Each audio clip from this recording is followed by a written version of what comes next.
The Buffalo Bills have their coaching staff in defensive coordinator Bobby Babich and offensive coordinator Joe Brady. All of this and more on this week's edition of the Buffalonian Podcast. All right, let's go.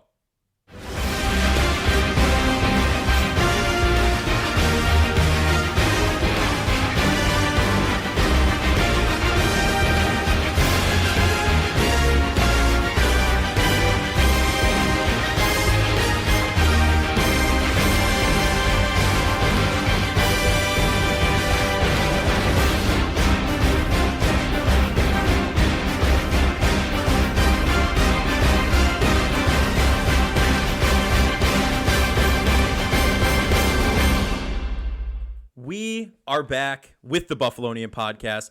I'm Joe Cali, featuring my backpack behind me. I didn't realize that, so we're going to keep it rolling here. Featuring, as always, Dom Lost to kick it off here. Here, I'll put mine. Put your, oh, God, the Red Sox throwing it up there early. It's a week. Right now, the Bills did not play. The Super Bowl is set as we await the most prestigious of NFL games, the Pro Bowl, coming up this weekend. The best of the best play flag football. The second most popular flag football game behind the Buffalonian Bowl. The Buffalonian Bowl did peak. I will say that. That was essentially flag football in a nutshell. The NFL could never. That's all I have to say. Anyway, as heard in the intro, the Bills made some moves on the coaching staff, went into the offseason hot, got some things done.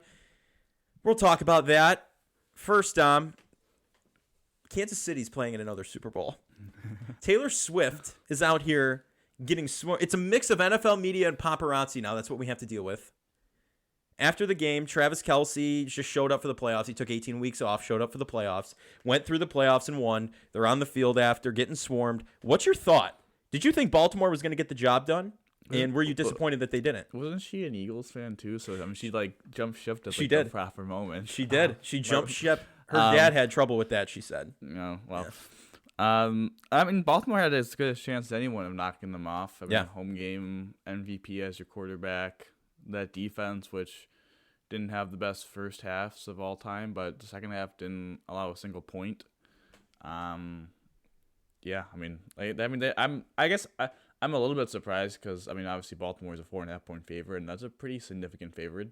I would say. It is, yeah. That's more neutral site. If they were playing in the Super Bowl, they would probably be favored by about 2 points, 2.5. Same as the San Fran is. I'm pretty sure. Yes, yeah. Which I think is stupid, but we're not going to talk about that game right now. No, we'll do a Super Bowl preview at some point. You know, it was tough. You don't want to see the whole quote that I've been seeing going around is America lost when the Ravens lost. And while, yes, I can admit that the Chiefs came up in the big moments, got the job done, they won the games, so you can't really be too frustrated. I mean, what happened at the end of the day. They won the games. They got to the end. It'll be Chiefs 49ers, the rematch, and we all know how the world started going after that game in 2020. So we're going to hope to avoid that the second time around. But it should be a decent game. We're going to talk a lot about it. Coming up here in the coming weeks, we'll probably do a Super Bowl pregame show like we did last year.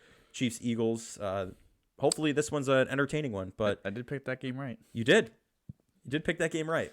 So we'll see if the streak continues. I do say I think there are a lot of takeaways to be had from conference championship game weekend. Mm-hmm.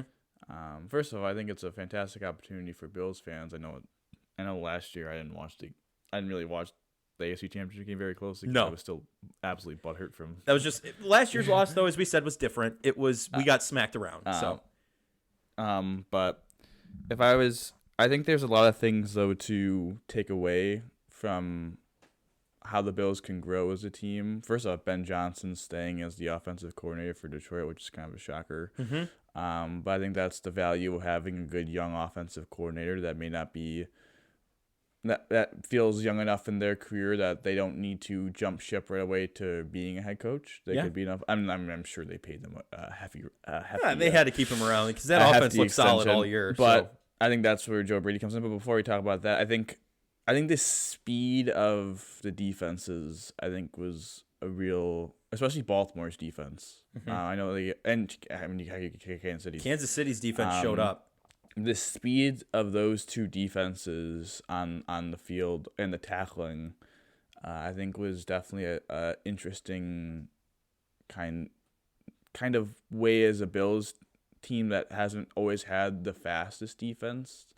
And have never been. I mean, even when the Bills have a good defenses, they never have been a good tackling defense. Yes. So I think that's actually really interesting. Of maybe that's where the Bills kind of segue a little bit in this offseason. Obviously, probably moving on from Porter and Hyde. Unfortunately, as it may be, you have to. I think at this point, age-wise, I think maybe getting a little bit faster in the secondary, and also maybe getting a little bit bigger up front. We saw the Ravens have like 350-pound D tackles. Like, those dudes are huge. It's tough to move in the run game. So I think maybe getting a little bigger in the defensive tackle position to make it harder for teams to push you around. And I think getting a little bit faster in that third levels, the back seven. I mean, you saw Kyle Hamilton. Like, that guy just run. That's why I always think safety in the first round. Bobby Boucher back there. Yeah, that's why I always think safety in the first round is kind of a position that may happen. Yeah, especially if either a run wide receivers happens. If the Pickens are getting out of the slim Pickens we're dealing with here, wide receiver wise, you could see that for sure. I mean, and also I just have to say, I mean, the most cursed thing the Chiefs has ever done to the Bills is trade up and take Trent McDuffie over them. Yeah, Kyrie Irving. Yeah, I mean, that is just that was bad. That is brutal. But no, I mean, you got to give credit to just overall, you got to give credit to the Chiefs for moving on from Tyreek and using those assets to really change their entire team and how they invest in the offensive line. So, I mean, yeah, sure, wide receiver is kind of a strange position for them, but then they also have Rice. And obviously, of course, MVS becomes Jerry Rice. Yeah, out of nowhere, the dude's literally dropped the games in his hands. We watched one together, the Eagles game they played earlier in the year. Dropped the game-winning touchdown there. And the guy just puts together all-time performances in the playoffs, so you can't discredit that. But it's quite a bruh moment, if you ask me, at the end of the day. I just think what you could take away from the championship games is speed defensively and the ability to be creative.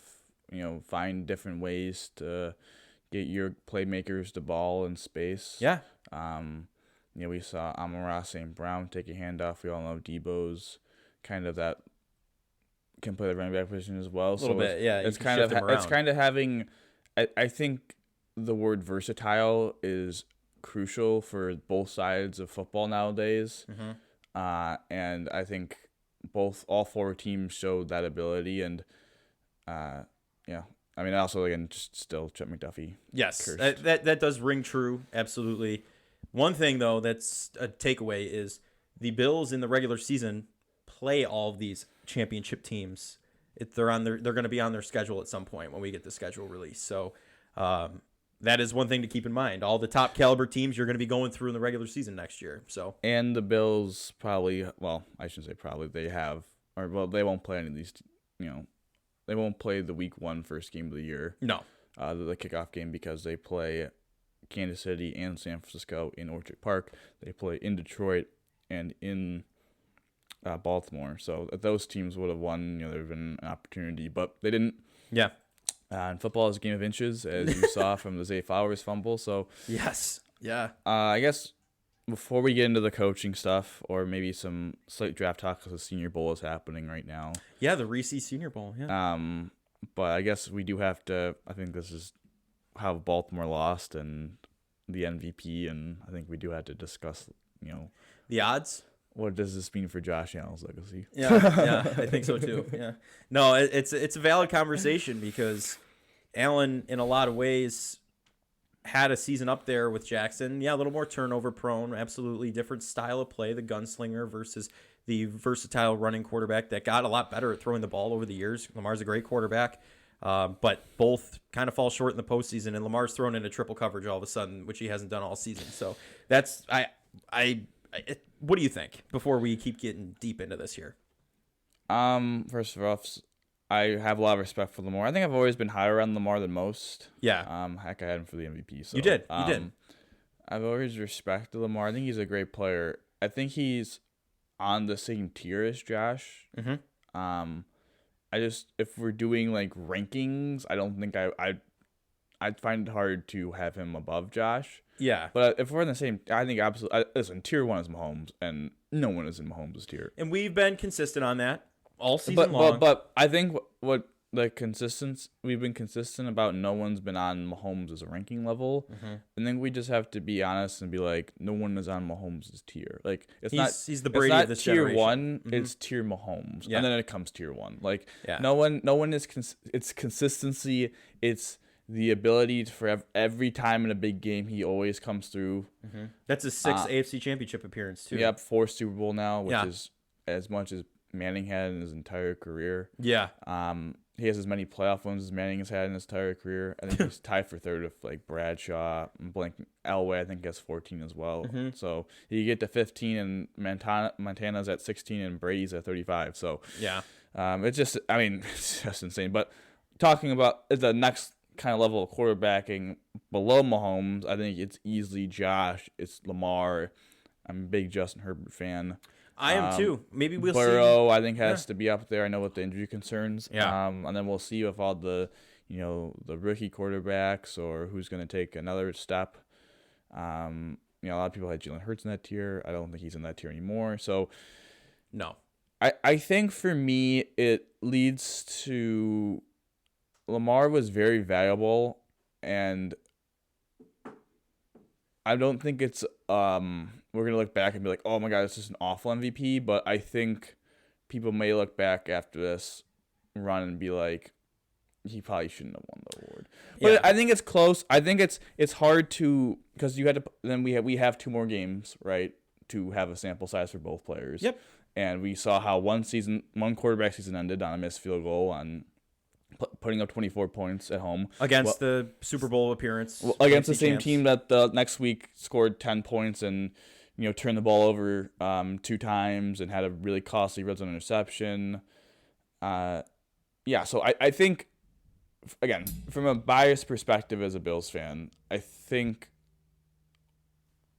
Josh is better than Lamar by a very thin margin, and I think we're gonna see that he probably should have won the MVP. But the MVP becomes really political.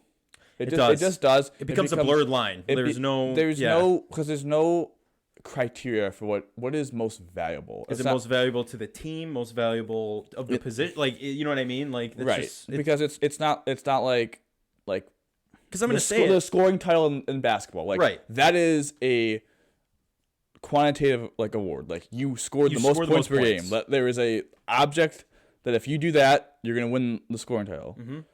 For the MVP, it's like, yeah, you threw a lot of touchdowns, you ran for a lot of touchdowns, you had a lot of total yards, you also had a lot of turnovers. Your team won 11-6, kind of was 6-6. We have this other guy who may not have the gaudy statistical numbers, but his team led at every time in the 2-minute warning, except one game now with the Chiefs game. Yeah. But went for, well, I should say what he started because they didn't lead the 2-minute warning against Pittsburgh, but they didn't have their starters. So, yeah, the 16 games he started, they were leading on all 16 games with 2-minute warning. But then if he got hurt and Tyler Huntley was in, what would their season be? And if Josh Allen got hurt and Kyle Allen came in, what would their season be? But do we identify ourselves with that? Because that's kind of unfair. Because I think people would consider Tyler Huntley to be not like he's a fantastic quarterback. Pro Bowl quarterback. I knew you were gonna say that. I was kind of avoiding that, but I think everyone would say Tyler Huntley is more valuable than Kyle 100%. Allen. So are we allowed to make that comparison? Because that's a kind of like a team roster building. Yeah, right. You're right though. It is a gray area because you have to you kind of have to look at it as take them out of the equation. Who's more valuable? If you just said take them out of the equation and whatever the absolute league average was in passer rating, QBR, PFF grade, if you took all those measures and said you were going to get the most average quarterback, Derek Carr. That was actually good. You put Derek Carr on both teams, right? And what would the record be? And I think you would have to say that the Ravens probably have a better overall roster than the Bills. Yes. So does that make Lamar less valuable? Less valuable? Yeah. It's a big blurred line. Because he does a lot of things. Because that offense would be different with Derek Carr than Lamar. Mm-hmm. See, that's where you get in trouble. It's because then it's like, oh, right, well, the offense had a complete change because Lamar does so many things. But then when if Derek Carr was on the Bills offense, all those QB runs at the goal line or like their low red zone packages would have to change because Derek Carr and Josh Allen. So I think we get it is tough to say what is most valuable. I think if I had to vote before the regular season, I would have voted Lamar. Mm-hmm. Just based on team performance and him in that system. Just based on team performance, and I think stats. I don't know. I always felt like Lamar will always be like lower on the counting stats. Yeah, 100%. I think his value is more than just what he does statistically. So I don't know. It's tough though. I think now I probably would vote Josh, but that's also being. I think that's where, not the award. Right. We've seen a lot of the national media have these conversations of Dan Orlovsky's been a big Josh Allen promoter throughout the season through the turnovers, which I want to point out. Brady had 78 throughout his first 6 seasons, and Josh has 78 throughout his first 6 seasons in the playoffs. So that narrative is getting a little dry for me. But anyway, Josh Allen, you remove him from the Bills, like we said there, put Derek Carr in that position. You lose those red zone touchdowns. You lose that score. You lose the scores and the rushing yardage in general, saving them on 3rd and long. Allen rolling out to the right. The team's not as successful. Lamar, Tyler Huntley went in. And say Derek Carr's in, I think they've just, like you said, a better overall roster that could complement a lesser quarterback. So that it's the blurred line. But because the Ravens have a better roster than the Bills, does that disqualify Lamar from being right? It shouldn't, so right? Like I think that's where that's where the blurred there's line not is. a known criteria. I think that's where it's. I mean, that's why it's so much fun debating this award because heck, people could have like some person. We could have a one fan from every 32 teams, and everyone would have a different opinion. Statistically, this will be the weakest quarterback MVP for a considerable amount of time, I would say. Just based on his EPA, his counting stats. Yeah. I'm not saying it's not deserved, but turnovers. I think maybe, again, I would have voted for Lamar, but maybe we need to focus a little bit less on team success and more on who's getting them, who's really contributing, like, a massive contributor factor. Like it's kind of like if the NBA, I know I'm comparing it, but occasionally the 6th seed when the best player in the 6th seed wins the MVP. It doesn't mean that they were the best team, but if they took Russell Westbrook off the team, like they probably wouldn't have been very good. Like that's where I don't know, that's where the fun sports are. But yeah, it's interesting. It's going to be interesting to see what's eventually decided with the award because the finalists there, CMC's in the mix too, is he? Or Tyreek? Yep, they're both. There's 2 Niners, I think. I think it's Lamar, Purdy? Josh, Purdy, McCaffrey, and Dak. Yeah. Do you think Purdy has a shot? No. I say that. No, there's a lot of people saying he does. I was just curious to see what you think. I said that. I say that. To win the MVP, no. I mean, it's Lamar. I mean, if we're being that, it's Lamar. If you're saying who is 2, I don't know. Dak finished 2nd team All-Pro. Purdy was 3rd team. Well, I shouldn't say 3rd team All-Pro, but there's no 3rd team All-Pro. But Dak is a 2nd team All-Pro is just so fraudulent right in my face. I can't believe again, but he had a very good statistical season, and that's where do you get bailed out by the team around you or like? But that's what I'm saying is that's where it's tough is with all these awards is that no one is taking Dak Prescott. Heck, if we wanted to give the most valuable player to the best player, you would just give it to Patrick Mahomes every year. Mm-hmm. But he didn't have the statistical season to warrant it, right? No. So I think I don't know. I think that's where it's just a slippery slope from there. But no, I don't think Purdy has a chance to win the MVP, and nor do I think he should. I mean, listen, Purdy, fine player, Mr. Irrelevant to Super Bowl, great story. He's got a great system around him, though, and not saying he's a system guy, but he kind of is. Purdy made it a lot of plays with his feet on Sunday. He did, which was a very clear glimpse of saying that he's Tua and Jared Goff he's probably in the same tier-ish of being in a good system, but he's a little bit better under pressure. I think he was 3rd in the NFL. I think only 13% of his pressures turned to sacks. The only 2 that were better was not Lamar, Patrick Mahomes and Josh. Yeah. So he's better with dealing with pressure, but he also has a lot of turnover-worthy plays. He puts the ball in harm's way a lot of times. So he does, yeah. It's that luck. He had a 51-yard completion went off the dude's face mask. Darnell Savage in the divisional round dropped a pick 6. I think he's a solid quarterback. I think saying he's elite. Listen, you get credit for the wins, but I don't know. It's like a little bit like a Lamar too. I mean, you get credit for the wins, but at the end of the day, wins aren't the only quarterback stat. not really one that. And it's the name of the job. It's the name of the job for the quarterback position, though. You get credit for the wins, and you get too much credit for the wins, and you get too much blame for the losses. But yeah, I don't think they'd have it anyway. But moving, I do have to say one more thing before we talk about the coordinators. Yes. A lot of fourth down aggressiveness in the games. Yes. John Harbaugh goes for it on 4th and 1 on his own 34, converts, they score a touchdown, the drive tied at 7. John Harbaugh, I believe, his own 18, 4th and 3, goes for it, down 10, converts. I think that might have been the fumble. No, I don't think that was a fumble drive, but they again went for it deep in his own territory. Andy Reid went for a 4th and 2. Near 45, 40 yard. And we all know about Dan Campbell. Like, I think we need to normalize going for it and being. It's okay to be aggressive. I mean, you saw the Bills, the divisional game. My frustration first drive, they go for it on their own 35. My frustration with this is this. It's that every time someone goes on 4th down, it's like analytics. It's like, dude, have you seen Dan Campbell? Do you think he's really gives a crap about the numbers? No. Like, dude screaming, he's all about the power on the side. Dude has 1,000 milligrams of caffeine in his blood. Like, he's just going to go for it because he wants He's busting kneecaps. That's what I'm saying. Like, come on. And is it... I don't know. I think in this day and age, we have to stop. Well, it would have been all right if he didn't go for on those 2 4th downs and they missed the 2 field goals and they still lost. Would he be getting trashed? I mean, come on. Like, let's be serious. And it's his fault that his receiver dropped the ball on 4th down. Like, I just think that's silly. And your hindsight's 2020. You're able to go back and do hindsight is undefeated. That. Yeah, it's the same thing with the MVP we just talked about. Yes. Like, maybe we should have given it to Josh. Like, it's hindsight. Yeah, and you're not thinking that in the moment. So you're gonna go with your gut in the moment and then look back on it after and learn from it. You can't expect that to be made in game like that quick, like knowing the future. But exactly. Let's move in to the coordinators here.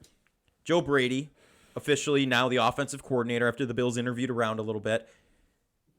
You see the press conferences. We've seen what they've done since switching to Brady from Ken Dorsey. It's been a lot of positives. Allen's numbers, cherry-picked a lot, went down a little bit from when Dorsey to Brady, but you saw him come back to who Allen is a little bit there. So what do you think, keeping Brady around? I mean, Falcons were going to give him an interview for the head coach job, but I don't know if he actually did that or not. No, he did. Listen, this is where I think analytics get in a little bit of trouble because everyone was like quote tweeting because Ian Rappaport said he ignited the offense, I want to say. And listen, on a lot of models, the Bills didn't get quite the EPA on the run or EPA on the pass or success rate. But I think there's something to be said for vibes that you can't measure. Again, the stuff that you can't measure. You can't measure vibes. You can't measure luck, momentum. You can't measure luck. And sure, did the Bills get a little lucky here or there? Absolutely. Josh Allen fumbled on the last possession that they had. And Spencer Brown comes in and plays the hero. Happened to land on it. If that happened in week 5, that's going 60 yards for a touchdown. Right, like, yeah. You got lucky. You got lucky. But there's also something for vibes. There's something for momentum. There's something for attitude. There's something for belief. And listen, I think Ken Dorsey is a good play designer, but I don't think he's, he has good, I'm trying to think of a good example of he works with very nice colors, but he's not a very good painter. Like, he doesn't know. He's not Bob Ross. He creates awesome colors, but he doesn't know when to use them in the right moment in the picture. Yeah, he's the guy from Blue's Clues drawing crayons on a notepad. Yeah. And he could be Bob Ross. Yeah. But he's not. Exactly. And that's the thing, too. You saw, Allen already talked about this in a press conference. You saw him mention it. We're going to do simple better. That sounds very enticing in a way, right? Because when Dorsey came in, a lot of the complaint was we're getting a little too complicated here, putting the ball in Josh's hand, making him do everything, right? Like, it's more of maybe not sticking to the run at the most moments. Maybe, having a beater for every single coverage you may face on a certain play may not be a great solution because that means everyone's got to be on. I mean, I think a perfect example of something I didn't even think about, but there was a play in the Chiefs-Ravens game where Mahomes threw the ball behind the receiver, and I was like, oh, that was a crap throw by Patrick Mahomes. Like, and it was a little out route. And Tony Romo said, actually, he probably thought the receiver was going to go up the field a little bit more, then turn. And I was like, you know what? I didn't quite think about that. That's like half a yard, but that half a yard would have been a completed pass. Yeah. Like that stuff matters. Like knowing exactly, hey, I know Kincaid right here, he's going to run a 7-yard out, and at the 7-yard, he's going to cut it. Or on the 7-yard, he likes to loop a little bit more, so it's going to be more 7.5 yards. Like, yes, I think that stuff, just from a normal fan perspective of just learning that, is like really mind-boggling to me. Tony Romo does a great job breaking all that down, by the way. Every game he's got something like that. I think of Joe Brady, the best phrase you could probably use is that he was cooking with Ken Dorsey's, he was making a car with Ken Dorsey's tools, not his own. Yes, he kept that engine running. His parts, he was making a car with Ken Dorsey's parts, not his own parts. So I think having another year, getting maybe more of his guys, I know they're bargaining bin shopping, but Curtis Samuel might be an interesting name. His guys maybe in the draft to fit more of his scheme, getting his scheme more involved. I'm very excited because he looks to be a very solid offensive coordinator. And listen, he'll only grow from where he is now, I think. Yeah, but then with Bobby B, I just not gonna butcher saying his Bobby last name. Babbage, and I will. So, but yeah, getting him for the DC again, I don't think he's going to call plays. He's going to be a Bieniemy to McDermott's. Yes. Andy Oh, Reid. that was good. That was good. That was good. Thanks. But I think he is incredibly valuable. I mean, as everyone says, everything he's touched has turned to complete 100% gold. There was also interest from other teams having him. Dolphins. Yeah, Dolphins. I mean, get out of here. What'd you say? I said get out of here. True. Squish the fish. We don't want him going to the Dolphins, but it's a great hire in my opinion. Promotion. I mean, listen, he was good with the safeties, all pros. Both were all pros. Last year we talked about Tremaine. He got a bag. Milano was first team all pro. This year everyone's talking about Terrell Bernard being right away. Freaking Tyrell Dodson was trash, and now all of a sudden he's a big playmaker on the defense. A playmaker. Yeah. So I think getting him a bigger role with the team, keeping him is crucial. Eric Washington leaves. I know he was kind of. He's not the DC, but he was kind of like the acting DC because he would do the press conferences. He had the assistant head coaching title. Yes. It seems to me that they valued Bobby more than him because Washington left to go become the DC for the Bears and become Matt Eberflus's Eric Bieniemy for the defense because he's not even calling the plays. Yeah. So right, exactly. Yeah. Also, just a quick note, Ken Dorsey, congratulations. You get to work with the Creep now. You got hired by the Cleveland Browns. Just got to throw that out there, too. Saw that the other day. But Bobby Babbage, I'm very happy with. Both young, too. 34 for Brady, yes. 40 for Bobby. So keep the youth. It will be interesting to see what happens with the position coaches now. Because it seems like, obviously, we have McDermott as the head. Obviously. And then we have the 3 coordinators now on Brady, Babbage, as I said it, and Matt Smiley. It looks like he's going to stay on the special teams coordinator. They probably would have fired him by now. Well, if he puts 12 men on the field again, I think he's gone. But then we have now an opening at linebacker coach. You have an opening at D-line coach. You have an opening at quarterback coach. So it's going to be interesting to see who they fill. Maybe it's some of the guys that they interviewed for those coordinator roles. Maybe it's Mike Caldwell. Who worked well with the linebackers. I believe he was a linebacker coach before that. Devin Lloyd had a very good year for Jacksonville, so maybe he's the new linebacker. Maybe they looked at him. Thad Lewis had a very good, successful season with Baker Mayfield as the quarterback coach down in Tampa. He interviewed for the offensive coordinator job.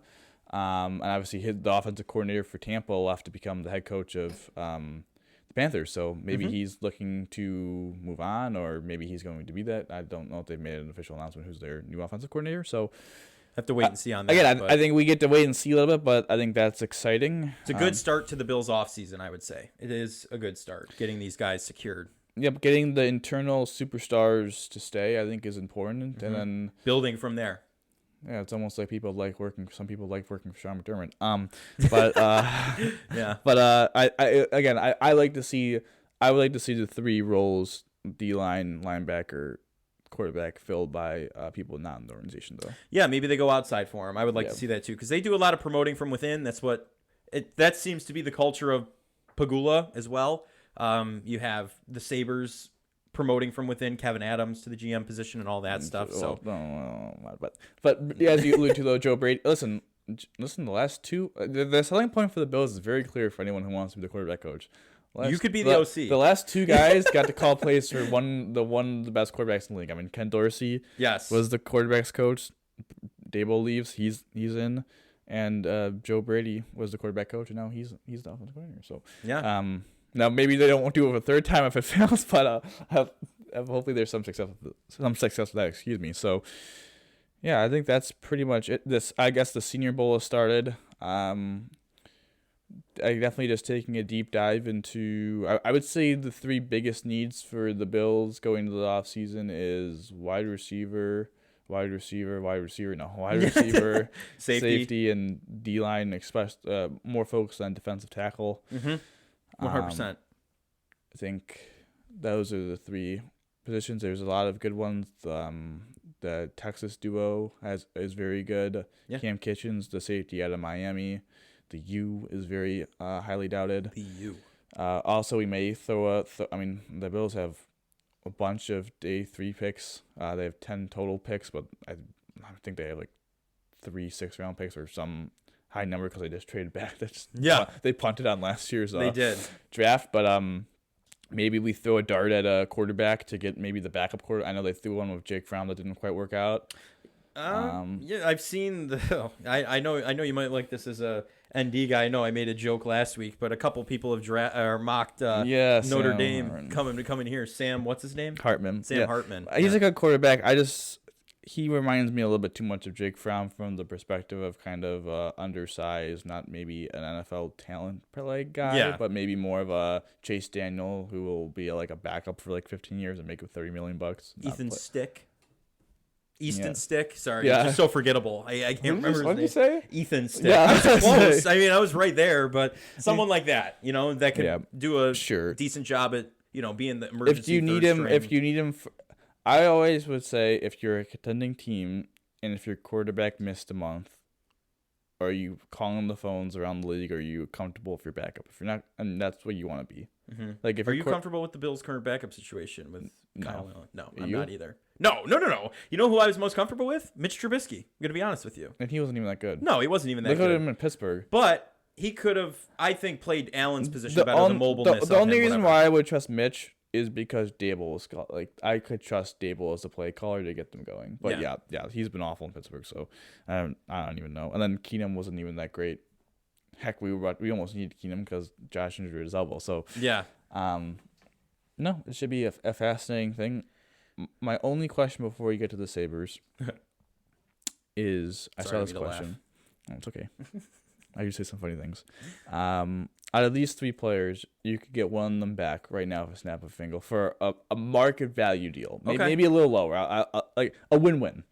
Leonard Floyd, AJ Epinesa, Daquan Jones. Which one are you picking and why? Oh, that is so tough. Those three are so great. I feel like they could get one of them back and two of them leaving. Also, with Eric Washington going for the D-line position, I should say D-line. He's a defensive coordinator now, but coming from the D-line position, we may see some of those guys detract to Chicago. You could, yeah. Join Tremaine. He knows them, yeah. Listen, I think Leonard Floyd was fantastic the entire season. He did more than what was expected of him coming into Phil Von Miller's shoes. Daquan missed a lot of the season with the pec injury, but he made an impact whenever he was in. Epinesa had he broke out. He had his best season, I would say. Like, he had more interceptions than Sauce Gardner. I know that's a trashy stat, but I just think it's hysterical. Age-wise, I'm going AJ Epinesa. I'm going to be honest with you. I think he's more serviceable. I think you have more time with him. He's shown a lot of promise. As great as Leonard Floyd was, I think you had him on limited time anyway. His age is he's up there a little bit. Epinesa you could work with for a long time if he stays on the track he's on now. Sure. So I think that's my bet, Epinesa. What do you think? I think I would order them Daquan, AJ, Floyd. I'm not on bringing Leonard Floyd back just from the perspective of it seems like he just wants to get paid, which is good for him. I mean, he made a comment, didn't he? Yeah, had a 10-sack season, so good for him. Heck, maybe the Bills get a comp pick for that. AJ's close. Just obviously he's younger, and he put it together this season, but after he got injured, he wasn't kind of the same guy, so that kind of concerns me that really we're talking about maybe a 12-game sample of him being a doable rotational edge. Yeah. And even with that, he was still, like, getting snapped behind Gruden and Leonard Floyd, so he wasn't even starting. So that's where like my concern would be is like I think the Bills view him as a rotational edge, and I think he might test the waters to think of some team that may think he's a starting edge. Yeah. But for Daquan, I think it's clear the Bills view him as a starter, very good one tech. I think the league will, but and he's older.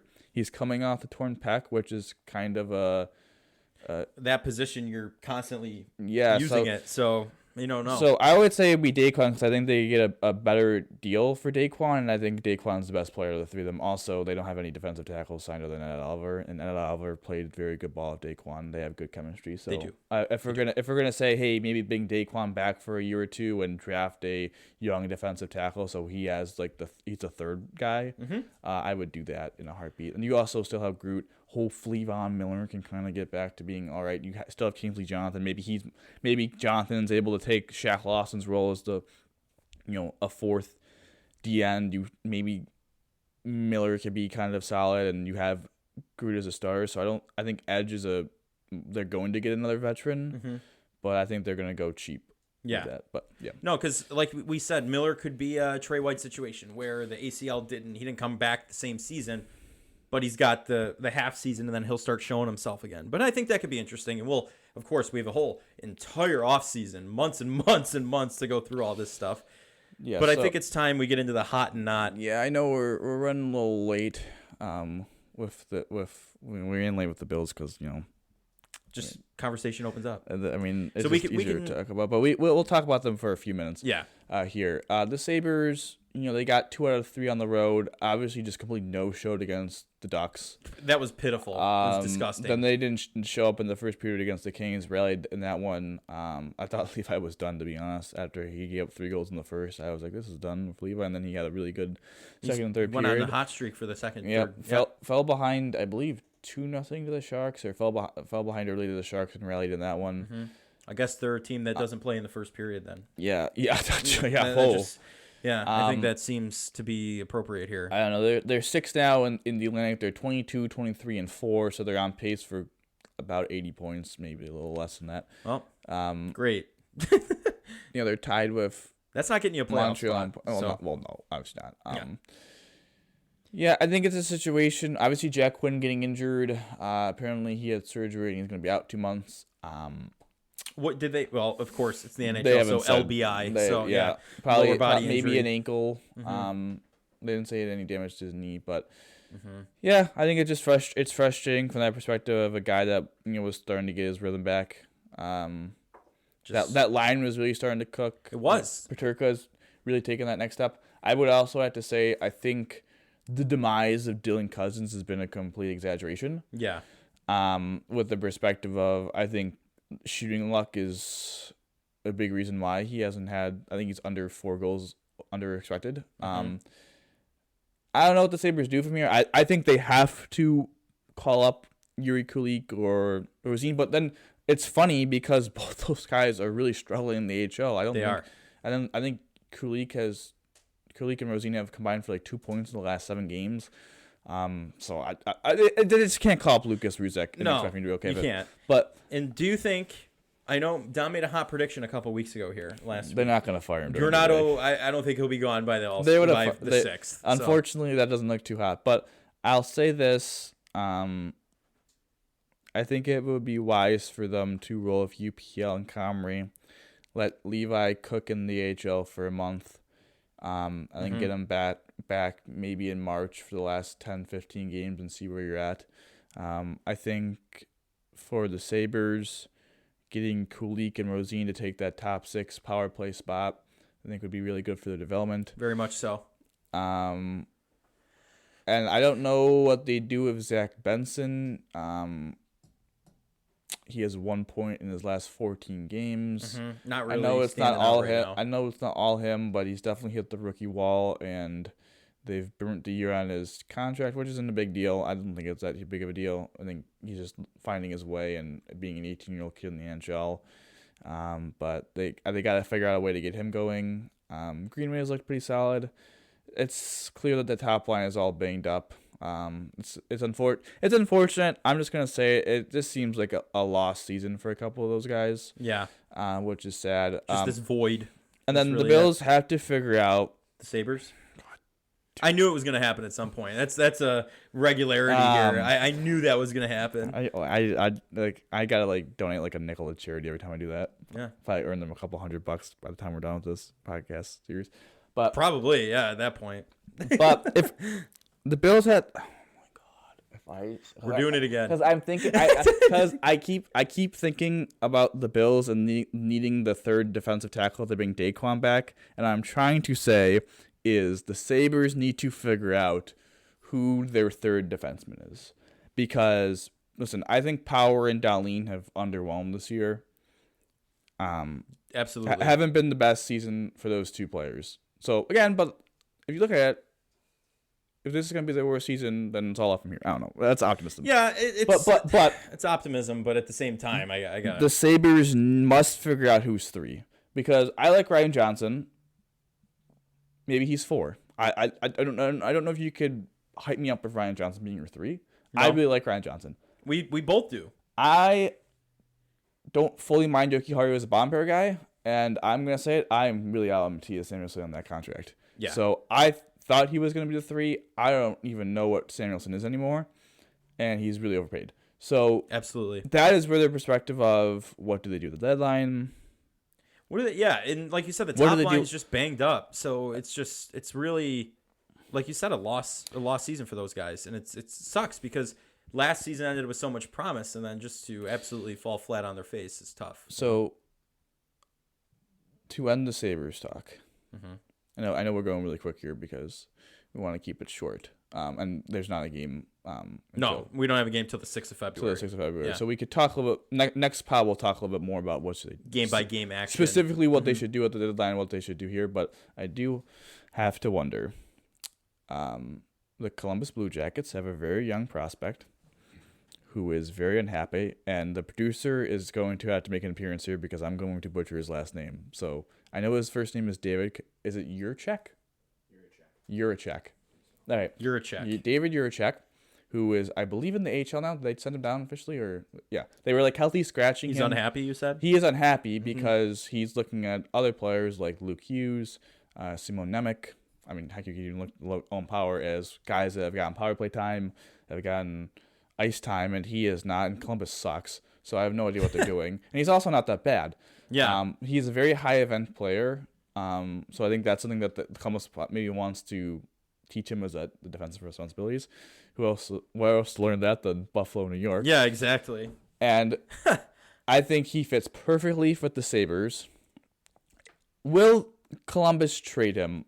I would say probably not, because they want to keep him. He's one of the best defensive aspects. You could make a case he could be the number 1. He's currently 20. He was drafted in 2022 with 6th pick. The question remains for you, Joe. Okay. Would you be willing to trade Yuri Kulik plus for him? That's the cost, I think. I think it's a good prospect. It's basically an A prospect for A prospect move, and then I think the Sabres, you got to add something. Have to add a little bit more of a sweetener. And don't say like Olofsson, because that's a negative asset. No. Middlestat? Because that's what the whole talk's been, is Middlestat trade value. What? Eurocheck? Oh, okay. Eurocheck, yeah. Middlestat. Sorry for our Czech fans out here. We love Dominik Hasek, so sorry. Yes. No, it's that's interesting to think about. I think Middlestat might be too much. Middlestat might be too much. That could be a player for player. Middlestat at that point, 1-on-1? I think they would want someone younger. Yeah, I think they would. I'm just saying, Middlestat's accumulated a lot of trade value the way he's been playing. I think for me, it's. I guess we'll just go on a bigger conversation here for 2 minutes. A bigger conversation for 3 is for defensive number 3 for the Sabres. I know someone's going to come and comment that the Sabres have committed $11 million to Dahlin, $8 million to Power, $19 million for the first 2 defensemen. Do we really need a number 3? The answer to that question is yes. Just going to say it. They need a third. And so you have 3 ways of doing it. Either you believe Ryan Johnson or you think Matthias Samuelsson's going to bounce back. I think you trade Middlestat for a right now number 3, right? Mm-hmm. I do more research into who would be available. I mean, it's not going to be easy to get that. And then, or you trade one of your plethora of forward prospects for a defense prospect, which is kind of what we're doing here with Columbus. Columbus doesn't have great forward depth, right? So but they have very good defense depth. Yeah, you trade off with them essentially. You trade, yes, yeah. I think that's what we discussed a lot last year. Is like maybe we do that, but listen, Kulik is very good, but you also have Oslin, who's very good. You have Rosine, who might be a player. You already have a lot of guys up in the NHL. Yeah, would you be all right? Oh, yes. Yeah? Yeah. Absolutely, yeah. Yeah. I mean, the only reason, I would be too. The only reason I said Middlestead is just because of the trade. Like, that'd be just player for player. Sure, but not ditching so many. I think the Jackals in that situation, if they're going to trade one of their top young prospects, they want a young prospect or two who also return. Sucks in the Jackets, who are not very good. They wouldn't want kind of a win now player. Middlestead's 25, I want to say 26, and you're going to pay him. No, I would trade Kulik in a heartbeat. Yeah. I would do it 1-for-1. Very valid question. The only question remains would be, is it possible? Well, if it's 1-for-1 and they say, well, we need to add something else, what is that piece, right? Or if it's, hey, can I maybe not take Kulik and you could take like Rosine and I had to add one other piece for that? You know what I mean? If they go, oh, it's equal, when I counter with, what about Rosine? And they go, oh, you have to add the second round pick or a protected first round pick. Do I do that trade? Like, I think that's where it comes down to. And also it ties into, does Columbus even want to move him? But heck, he made comments in an athletic piece, like in an actual, piece about his unhappiness. So, I mean, we already saw Carter Gauthier get traded from the Flyers. I know I butchered his name. Yeah.